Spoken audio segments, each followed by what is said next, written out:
For library today, we're going to talk a little bit about plagiarism.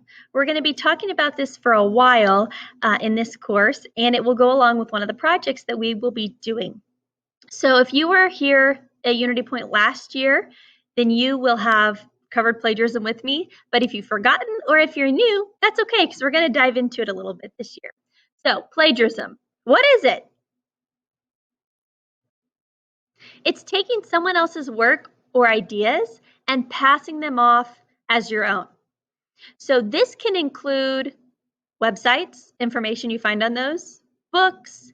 It can also include things like pictures, which we're going to talk about today. So anything at all that is not yours, that you did not come up with in your own mind, that's someone else's work, even if it's their ideas. And we have to give credit where credit is due. Otherwise, you will be committing plagiarism. And what would the consequences of plagiarism be? It can include jail time. It can include fines. It can include getting zeros on your assignments. It could include failing a class.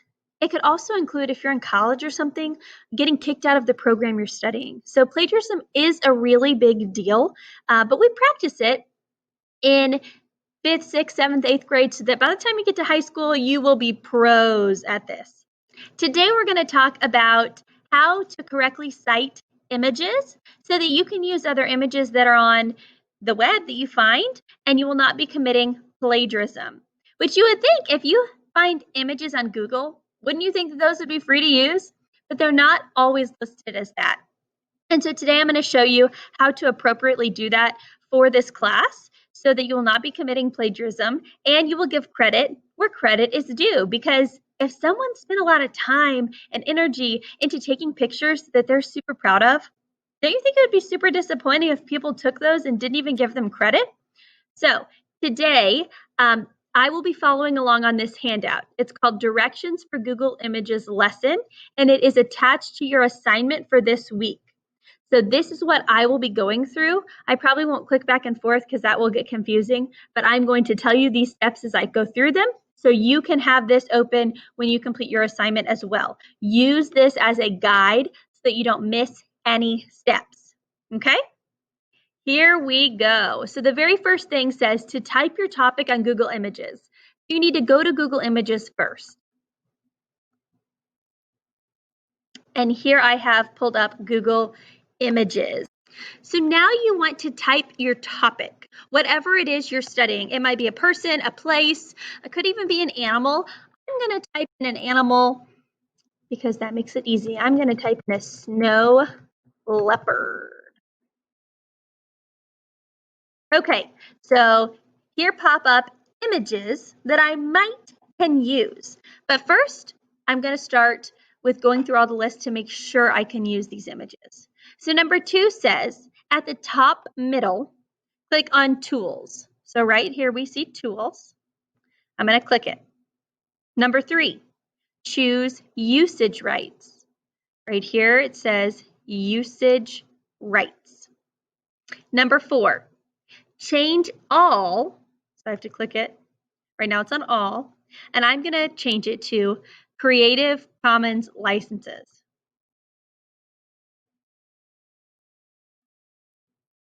Once I change that, my page refreshes to images that I can freely use. So now I can scroll through and look to find the image I want. But we don't stop there. I'm going to have you take it a little bit further so that I can check and see where you got it and to see if it is a free to use or share image. So scroll through until you see one you want. I decide I want this picture. So that brings me to number 5. Right-click the image you want and choose Open Image in a new tab. So I'm going to go to Open Image in a new tab, click. And then a new tab popped open here. So I'm going to click it to check. Now that I see my image is in a new tab by itself, that is exactly what I want. That brings me to number 6. In the new tab, I'm going to right-click my image and choose Save Image As. So I'm going to save image as, and then I'm going to save it. I can rename it. I'm going to name it Snow Leopard 1. Always want to be cautious of where you save your stuff. I think it's a good idea to maybe just save it in pictures because that's a safe bet. So I'm going to choose pictures and click save. That way I know I'll be able to find it. Then I have to go to number 7, which is where I can insert my image into a Google Slides presentation. So I already have some Google Slides open here. So I'm going to make a new slide.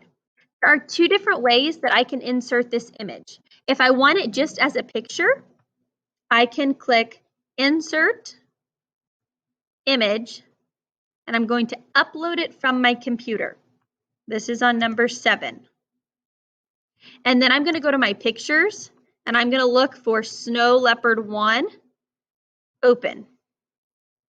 Now I have my image. Or what I could do as well, if I wanted to, I could go to another slide, and I can change the background.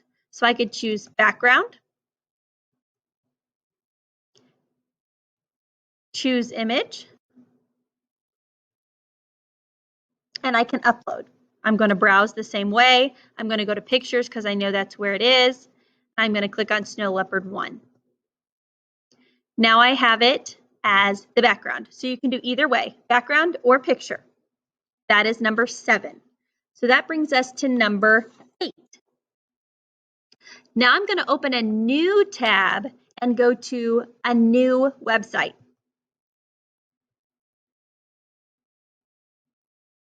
My new tab is open. I'm going to go to tinyurl.com.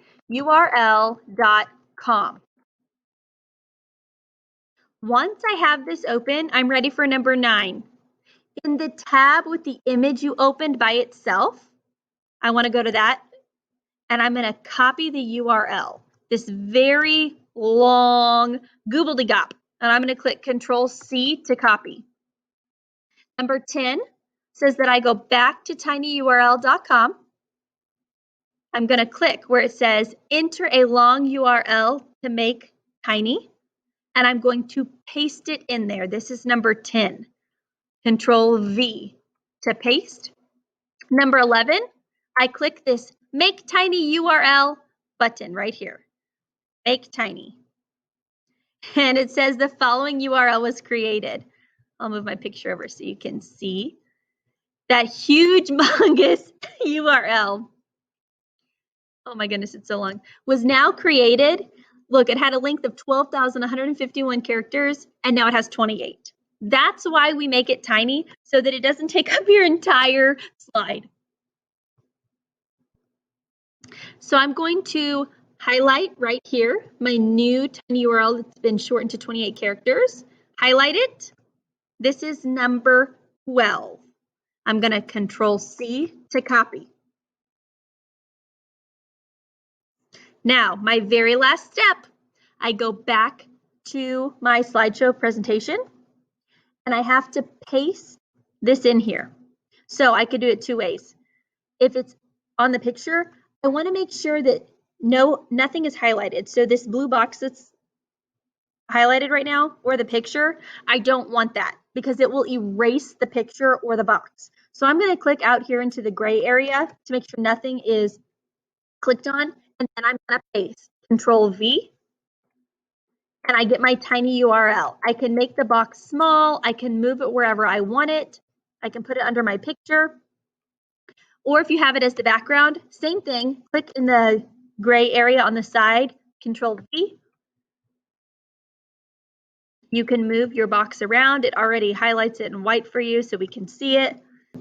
Now that I've inserted my links, I'm good to go. I have a picture that I can freely use, and I've cited exactly where I've gotten it so that I can go back and check to see exactly where you've gotten it from. You're good to go.